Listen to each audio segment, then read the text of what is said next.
Venus sa Capricorn.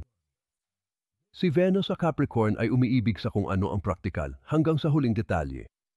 Malamang na masisiyahan ka sa mga pagkakataong mamuno, lalo na sa mga tungkulin sa pamamahala. Pinahahalagahan niya ang tradisyon at seremonya at may kaugali ang konserbatibo sa karamihan ng mga bagay. Siya ay tapat, mapagkakatiwalaan at medyo mature para sa kanyang edad. Gusto niyang kontrolin.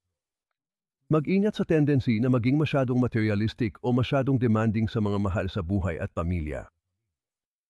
Maaaring napakamalay mo sa katayuan sa lipunan ng iyong pamilya at may posibilidad na itumbas ang material na katayuan sa emosyonal na seguridad. Ang iyong panlasa sa pananamit ay malamang na mas formal kaysa sa hindi, marahil sa mas angkop na bahagi. Ang mga katutubo na may ganitong posisyon ay nangangailangan ng maraming pagmamahal at pag-apruba. Ang katutubo na tila malamig ay maaaring gumawa ng mga pader sa paligid ng kanyang puso upang protektahan ang kanyang sarili mula sa pananakit o pagtanggi.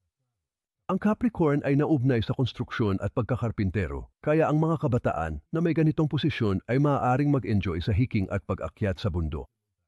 Relasyon, pananalapi, karera at iba pa.